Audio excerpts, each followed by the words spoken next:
This encounter actually happened to my best friend a couple of months ago, and when she told me about it, it sounded like something out of a horror movie.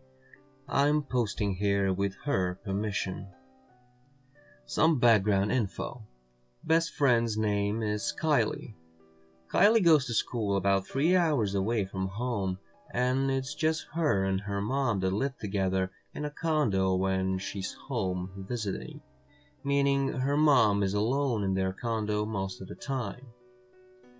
Their small condo has a second-story balcony over the garage, and it overlooks a wooded area if you're standing outside on the balcony.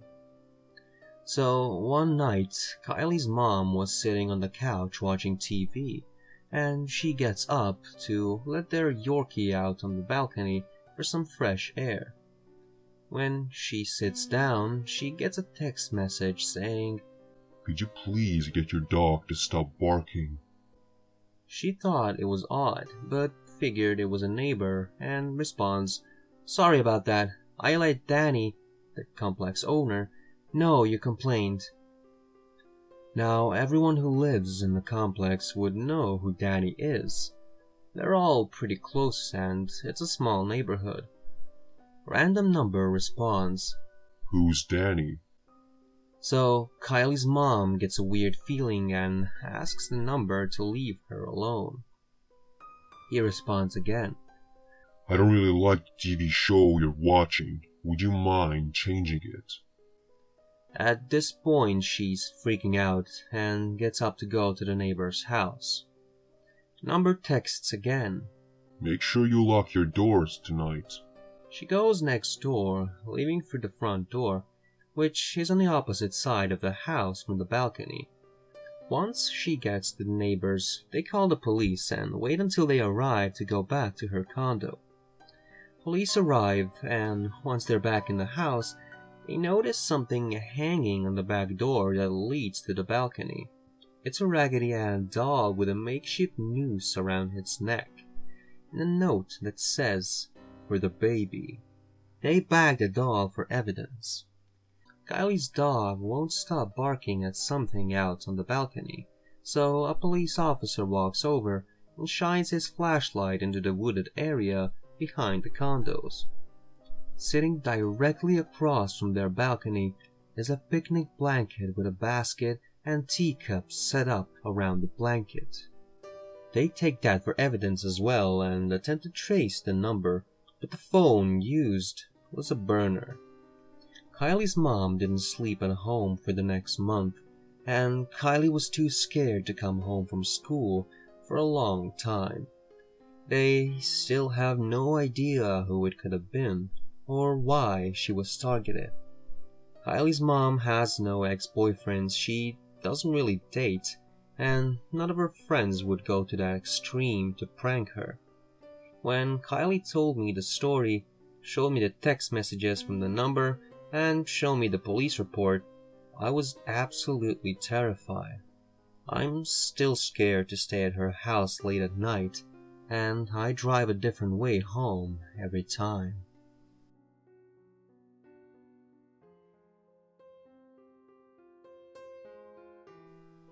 This began my freshman year of college. I have now just finished my sophomore year. I lived on campus freshman year and absolutely hated everything about living in a dorm. Because of this, I would always walk up to the Starbucks on campus every morning and do all of my assignments and then go to work. I worked at the campus bookstore connected to Starbucks. I started to notice the same man there, probably mid-40s, maybe 50. Every day I would see him, and any time I would look at him, he'd be staring directly at me. I honestly can't think of a time I looked over and he wasn't staring. This went on for a good 3 months, September to December, seeing him nearly every single day and constantly being stared at. I brushed this off for a while because I'm thinking he probably just likes coming here as much as I do. I shouldn't be judgmental. Then, one day, he asked me to watch his things while he ran to the bathroom, and I did. He came back, introduced himself, asked my name, and asked me what I was drinking. I told him, and he said, "Next one's on me." Reminder that this is the first time I had ever even heard of this man's voice. After a while, I stopped seeing him and was relieved and was thinking I was overanalyzing it. So one day, second semester, in February, I'm at work standing behind the register on my phone and I hear someone say my name. I look up and he's standing on the other side, not buying anything, just coming in to say hi. He then proceeded to tell me that the reason I haven't seen him in a while was because he was doing business down in North Carolina and gets direct flights through Allegiant and all these details, as if I was worried that I hadn't seen him. He had come into my work a few other times as well before this, one time bringing me my phone charger that I accidentally left plugged in at Starbucks. After this, I stopped going to the Starbucks at my school and instead drove to one like a mile away in between my classes. This past year, I walk into my new Starbucks and look over, and I see him. His face literally lights up, and he gets up and starts walking over to me. I quickly turned around and walked out. Now, I would have class till 10:50 and work at 12 every Wednesday, so that's the day I would go to the Starbucks and, sure enough, week after week, he was there, constantly coming over to me and making small talk. I have stopped going to that Starbucks now too because I'm honestly a little freaked out. This had been happening for almost 2 years now. Now, I fully understand this could just be a coincidence, and he's never tried anything super weird, so I'm not too concerned about it. But I do think it's strange the amount of times I've run into him, and his explainings of why I haven't seen him when I had never even had a friendly conversation with him ever. I'm not really sure what to think about it.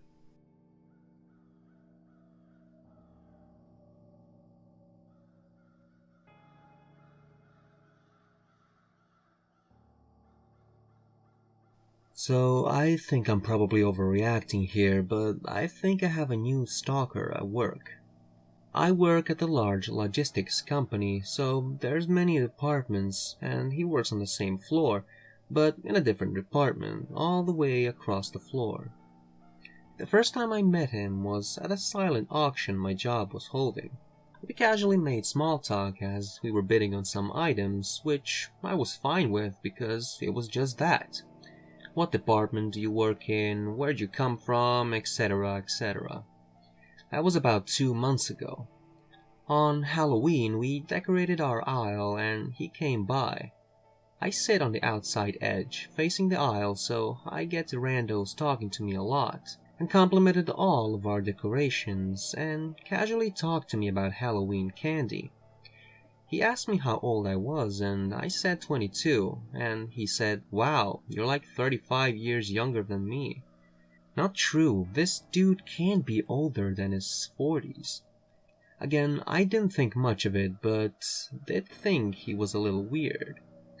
Then, on a Monday last week, he caught me walking out of my cubicle and asked me how my weekend was. I said it was fine and asked how his was. He responded with, "Oh, not too good. Nothing that wouldn't scare you." My curiosity was piqued, and so I asked him to explain why. He responded with, "Well, do you believe in political conspiracies?" And I responded with, "I like to entertain the thought of conspiracies, so I guess you could say so." To which he responded with something along the lines of, "Well, a couple of years ago I was involved with a government agency and I witnessed a lot of killings, and you wouldn't think that I would just still be dealing with it now years later, but you'd be surprised at how many things are interconnected, and this connects to this, and that connects to this, and now, that I've told you all of this, you're probably never going to talk to me again, and you're going to avoid me. Literally in one continuous sentence like that. I literally stared at him and was like, yeah, you're right, I'm going to avoid you now, and walked the opposite direction. He came back about an hour later and asked, oh, and in regards to what I just told you earlier, I just found out more information that I'm dealing with, so that sucks, but do you have a piece of gum? Again, one continuous sentence in one breath. And I just said, no, I don't have a gum. And he turns around and starts to walk off and says, I bet if I hadn't told you that information, you would have given me a piece of gum. The next day he came back and asked if I had a Reese's. This dude must think I'm a freaking vending machine. And again, I said no. He turned around and walked off and said, well, maybe you can make it up to me sometime. I just looked at him like, what the fuck? Is this dude going to murder me? I just got weird vibes from him. He seems crazy and not all there, but those are the ones you have to watch out for. I've told my cubicle mate about him and one of my team leads, and they're both aware of it, and we have a game plan if he tries to engage in conversation again. He has said hi to me every day since then, but I don't say anything back, just politely smile. Something else weird. I swear I saw him in my church last night. It could have been someone else, and I keep trying to convince myself it wasn't him.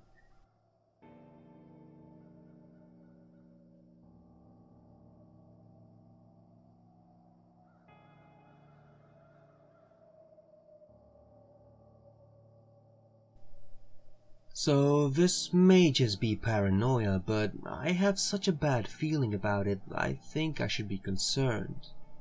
I work at the bakery, closing shift, and sometimes I work alone. This night I was working alone. My job is simple, and all I do is package food and help customers order cakes, or get cakes that they already ordered. One night this really nice Jamaican lady came to order a cake.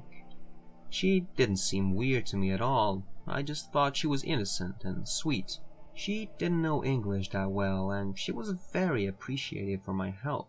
She was ordering the cake for a party for her coworker, and she told me all about what they are doing, like going out to eat and going bowling afterwards. She then invited me to go bowling with them at 8:30 the next day.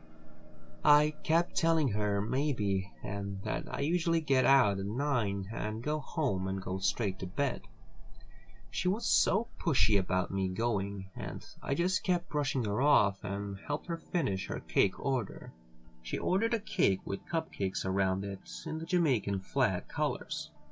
When we finished, she gave me a hug and said, I better see you at bowling tomorrow, which weirded me out, but again, I just thought she was a nice old lady.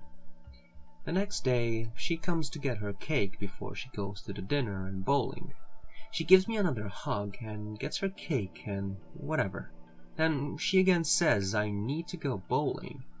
I've already made up my mind about not going, but to keep her spirits high, I told her maybe. She walked off smiling. Of course, I didn't go bowling. A few days later, she showed up at my job again and asked my coworker. At the time, I wasn't working by myself this night. She asked where the pretty little white girl was and turned around and saw me, and she looked happy enough, so I went to see what she wanted. She ended up apologizing for not being at bowling because they were all just having fun at dinner.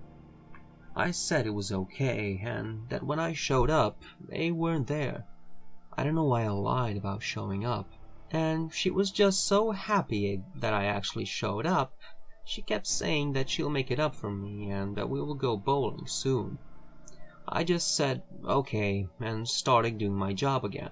She then kept following me around, trying to talk to me, but I have work to do, and I'm sure she has shopping or something else to do. I think this pissed her off, and she stormed off. Here comes the weirdest parts. When I'm driving or when I'm in the car, I can see her standing at the end of sidewalks or in the parking lot at work. I haven't told my boyfriend this part because he's a paranoid person as well.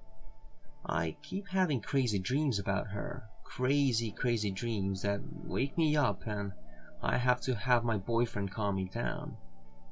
This has been happening for about a month now, but last fucking night, I wake up at 4 a.m. I check my phone to see what time it is, and I see a Facebook notification from just now. I open it and see it's a friend request from the lady. Keep in mind, I never told her my name, and I don't wear a name tag because I stay back in the bakery 99% of the time. I guess I'm just creeped out. How did she find out my first and last name? Why did she send me a friend request at 4 a.m.?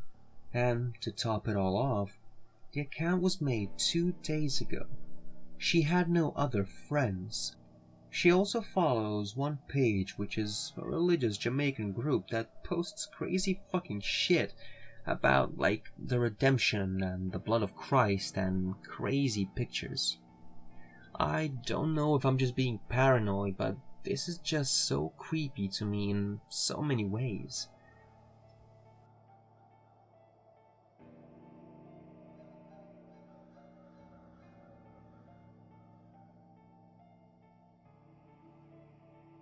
I'm not really sure where to start this story. I met this guy, we'll call him G, through some mutual friends, and everyone I knew seemed to like him. He was a goofy kid with long hair, nobody you'd really think twice about. He started hanging out with some of my friends and I, and eventually he was a part of my main group of friends. I was in and out of a long-term relationship, and at the time I was single. G and I flirted for a while, but I grew disinterested pretty quickly. I was mostly worried about ruining my small circle of friends and figured a fling with G wasn't worth that. A good few months into our friendship, I go across country with my sister and I'm away for around 2 months. During the months I'm away, G messages me constantly and starts saying really possessive things to me and my sister. For example, one time I told him about how we were going swimming in California, and he told me he would fucking kill any guy who saw me on the beach in a bikini. This was creepy, but I was 3,000 miles away and I didn't really think about it. This is where it got really fucking weird. He sent me a Snapchat saying, "I'm going to do this for you." I didn't open it right away, so as I clicked again, there was already another picture. Him holding a chunk of his hair.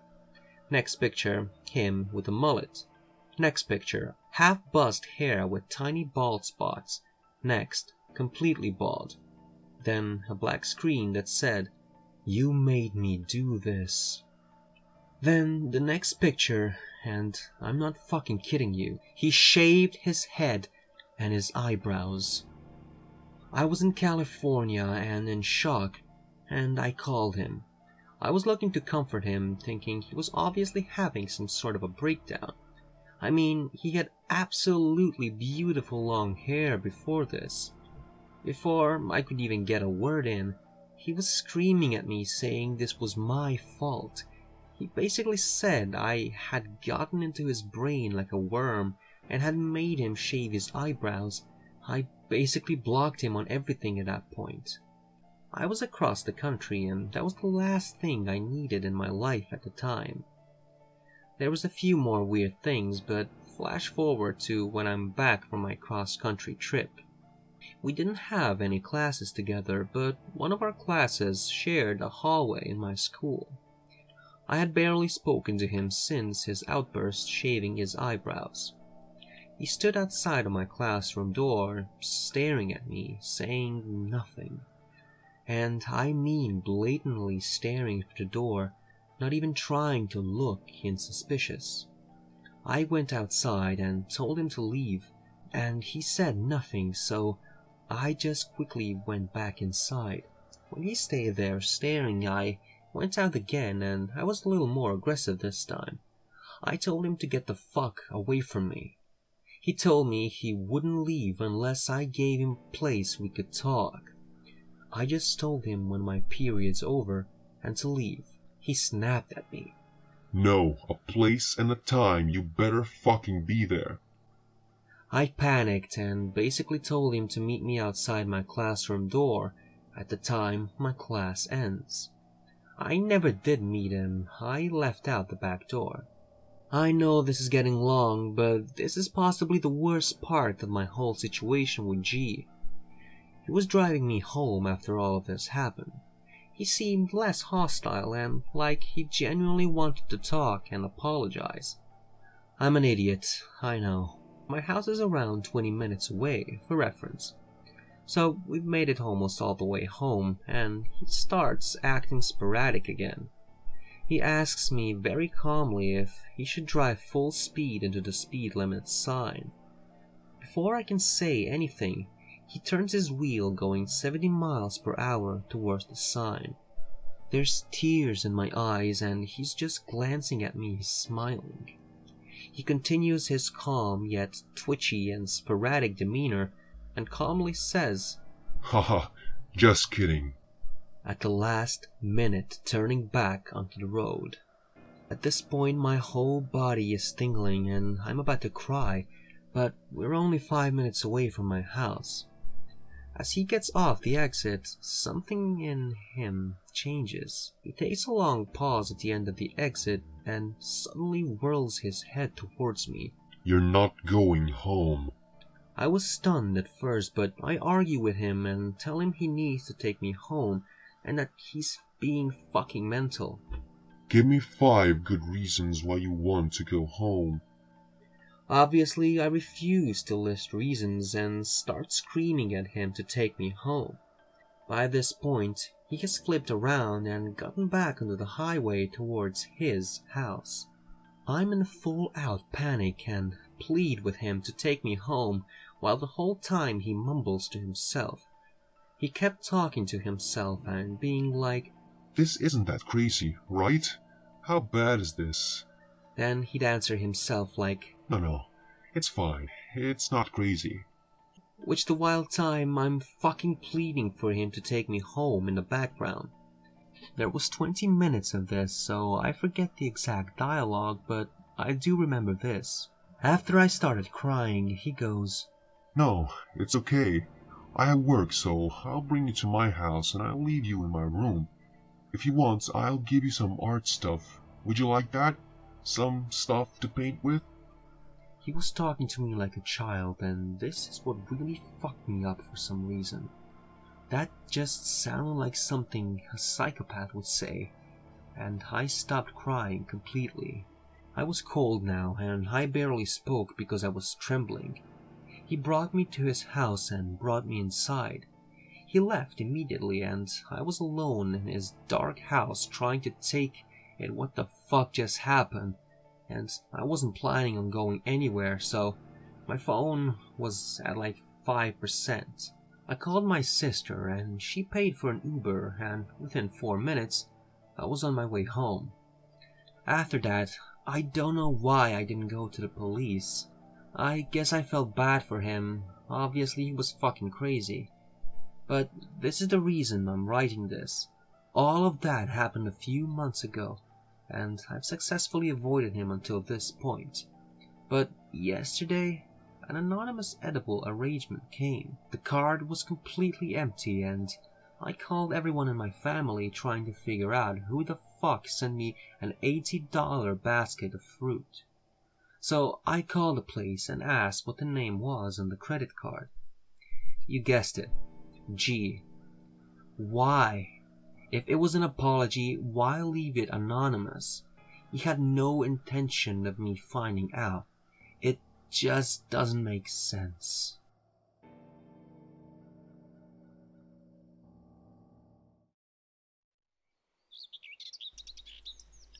Hi there, thank you for watching. If you wish to see more videos like this, be sure to click on the playlist link down in the description. If you'd like to see more, be sure to subscribe and click the notification bell. If you'd like to get in contact with me and send me your own stories, there's a link to my Discord and email in the description. See you next time.